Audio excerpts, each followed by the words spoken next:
This podcast is brought to you by On Track Studio. Fears, we've all got them. I'm hoping that Bella is going to put in a bit of Jaws theme song to this right now because that would be funny. If you don't find it funny, I don't really find you funny either. So I'm glad we got that out of the way. Today, I'm going to be addressing some major fears that people have when they are starting to create content, be that for a podcast, YouTube, Instagram. I hear this all the time, and it's a tale as old as time. It's the same reoccurring fear that I hear from my clients. So basically I've been prompted to create this episode because I had one of my new clients start up recently, and we always have our strategy meeting close to when they start, and we just strategize basically everything that they want to talk about within their podcast. We then reverse engineer that into being a business asset, yada, yada, yada. And I give you that context because I feel like this is there's a particular theme to this fear, being that it's about people who usually have some sort of coaching business. This particular client has a counseling business. She does childhood trauma counseling. Basically, let's just spit out the fear. What if I give them too much value in my content, my free content, that makes them not want to pay me for my services? So that's usually somewhere said within the strategy. And I want to start by, this is how this episode's going to go. I'm going to address that fear. I'm going to talk about what I think is underlying in that fear. And then I'm going to bring it up the fear and give you like the actual solution, give you an actual framework to follow to ensure that you do not over give in your content to actually, to be counterproductive for your business. Because there's a way that I've learned that works really, really well, particularly if you're in those industries where it's like, your opinion, your like what you would say in your content is essentially what you're selling. So if you're a coach or a counselor, those sorts of roles, yes, I can understand the fear and I validate that fear because everyone's got it. So if you've got it, great, because you're normal. Correct. Well done. What I believe after years in this business, and this is just within my experience, is that this fear, while completely valid in one hand, often comes from the root cause. Once I dig a little deeper with my clients in particular, there usually is this fear and also some insecurities that are underlying with whether it be what they look like or what they know. Like, I'm not smart enough. I'm not experienced as my peers. I don't like being on camera. I don't like what I look like. I'm saying this because this is actually these conversations that I end up having with my clients.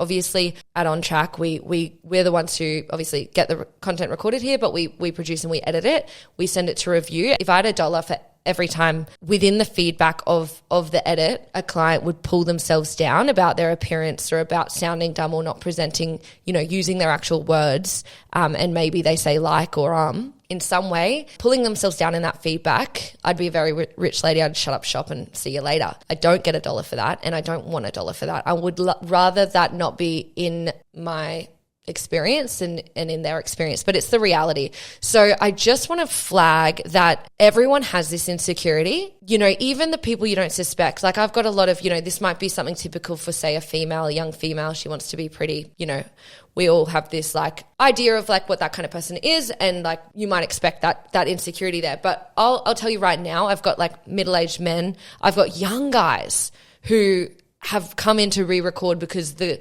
shirt they were wearing made them look like what they didn't like. Like, this is a real thing.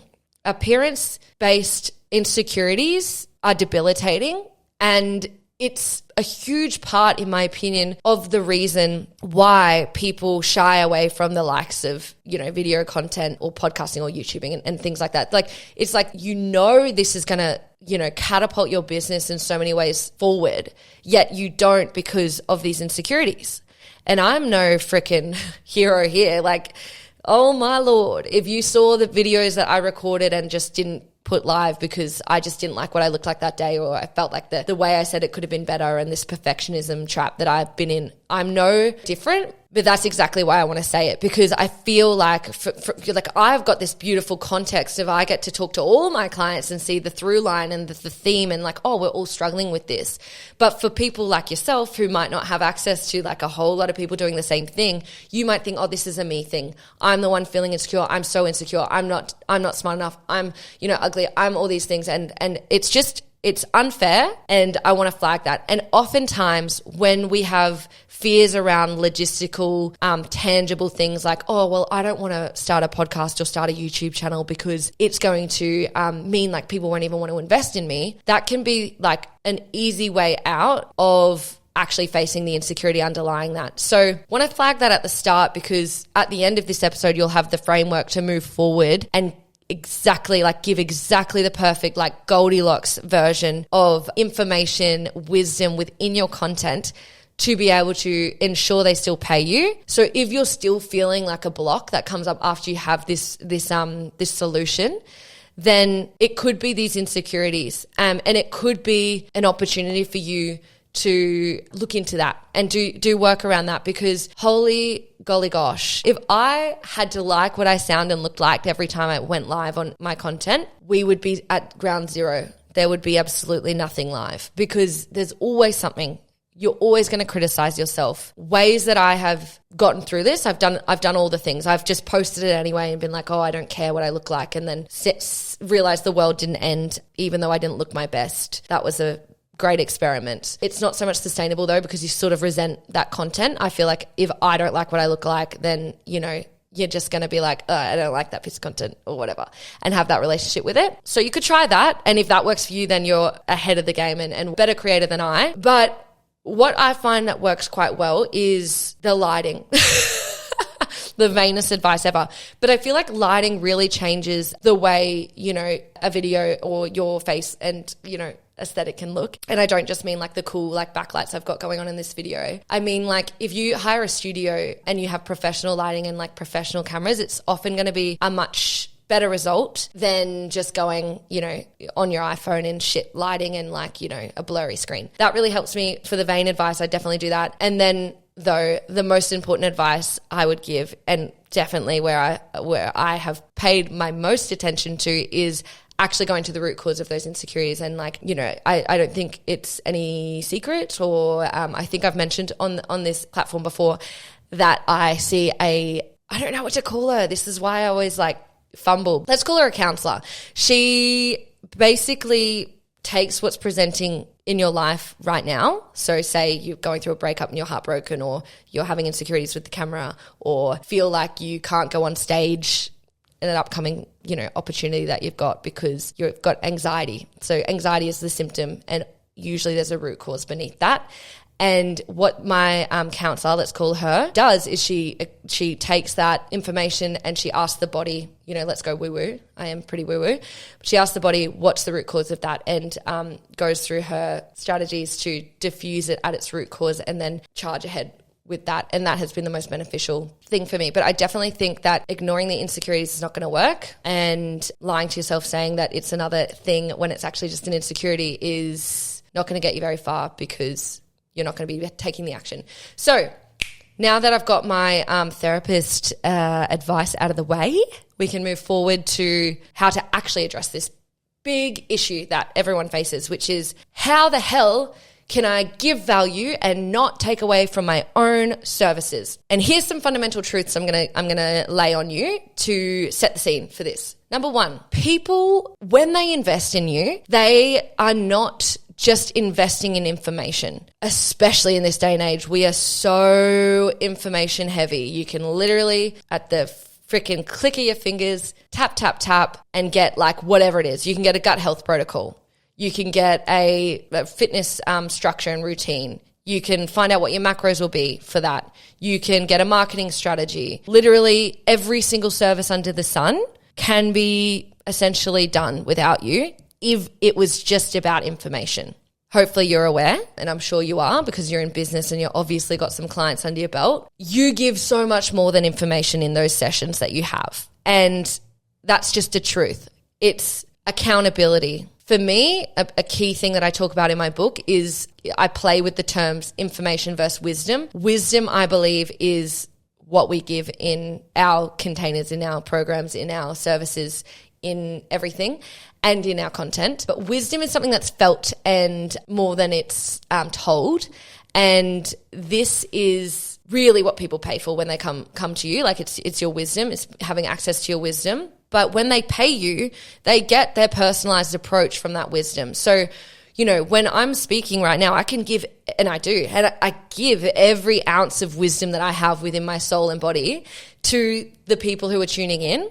And you can go and take it and go for it. But what you don't get, what I can't give you, is a personalized approach. You know, I can give all the examples and list them off, but what you won't get is, say you're a coach for tradies to up-level their life. You can't ask me a special question and get my wisdom. Like, you don't have that access to me. It's not a two-way street. That's just something I'll say at the start. It's a bit of context for you to go in confidently when you record your content. The value of what I do isn't exclusively my information that I'm going to be sharing or my wisdom that I'm going to be sharing. It's the personalization of that.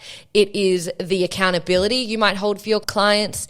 It is the speed in which you, so if just say you're a graphic designer or something in that industry, it's the speed or quality in which you actually deliver that content. It's the way you lay it out. There are so many things that your service can and should and does likely give that is so much beyond what you can do in this one-to-many approach that content is. But what I have seen also is that because people have, you know, I'll bring up the word insecurity again, when they get behind a camera and they're there to like actually deliver information for the purpose of content, or wisdom, I should say, you can get in this like idea of like you'll call it over delivering.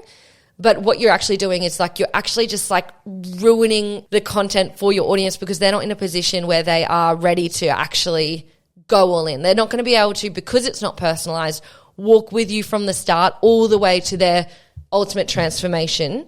But if you are insecure in what you have to say, and if you're new to this, often sometimes some people can just be like, okay, so here's what you're going to do. Here's my framework, and here's exactly how it applies for this person, and then go for it. And then you give.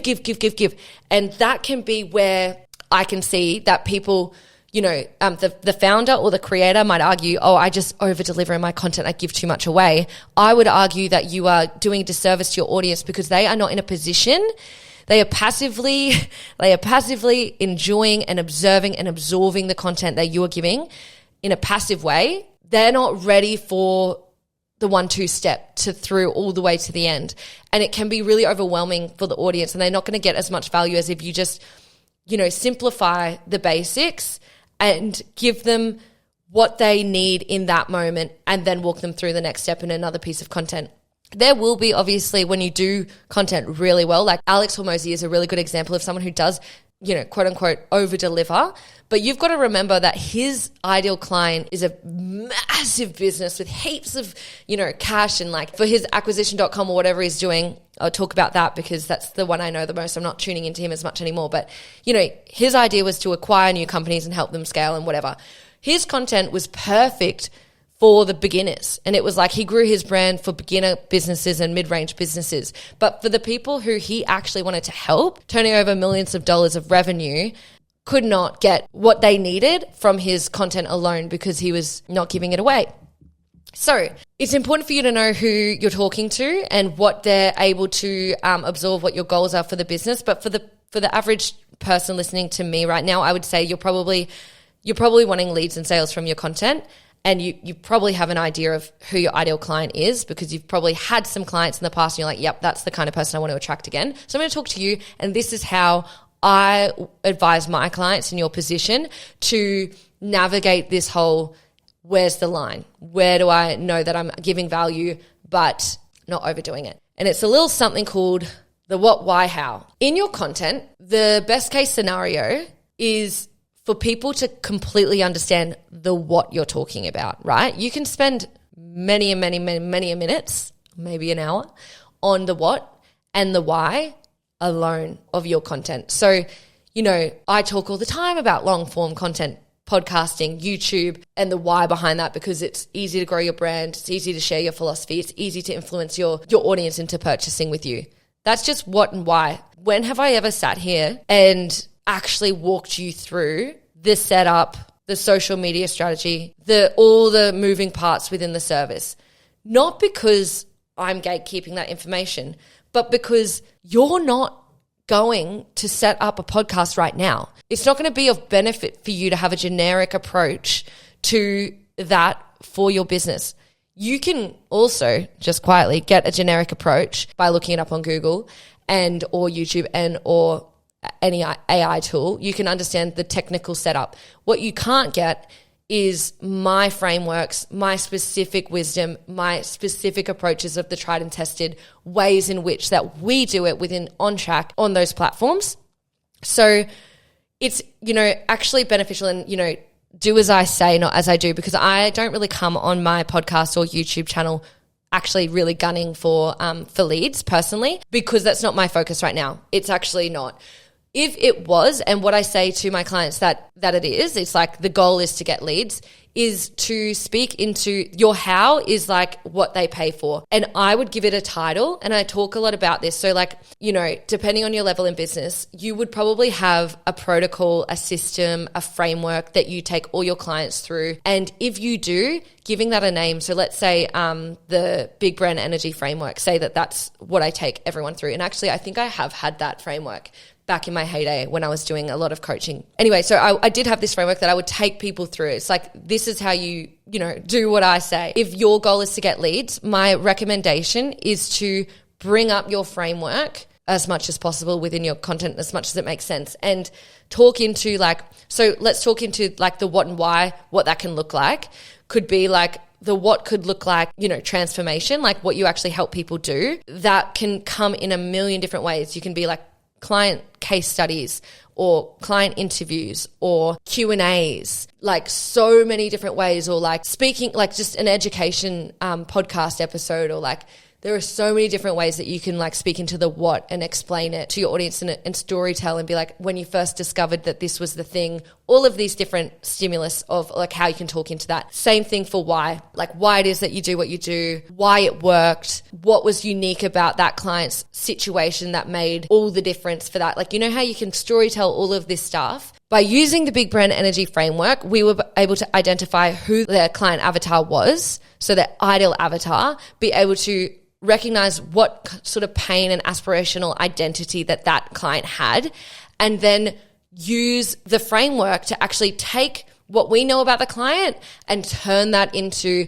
the language that they actually use to describe their state of being. So then when you're talking to them, you can actually connect with their symptoms, and therefore the content would work way better because you're using their language instead of your jargon. So that's an example of what I might say if I was in that era of getting leads from my podcast. See how I talked about, I used the how, which was the Big Brand Energy Framework, but the way I spoke about it was, here's what we did, here's why we did it, here's what that how allowed us to do. So your how is your framework, your unique, your IP, your unique mechanism, your system that is within your content. That can be for your paid clients. But what you can do is explain why it works, what it is, the different examples of how it's worked in different industries, or the different clients it's worked for, the different scenarios it's worked in. See how that content is going to be so beneficial for you as a business, and also land with your audience. It's going to be valuable for them. It will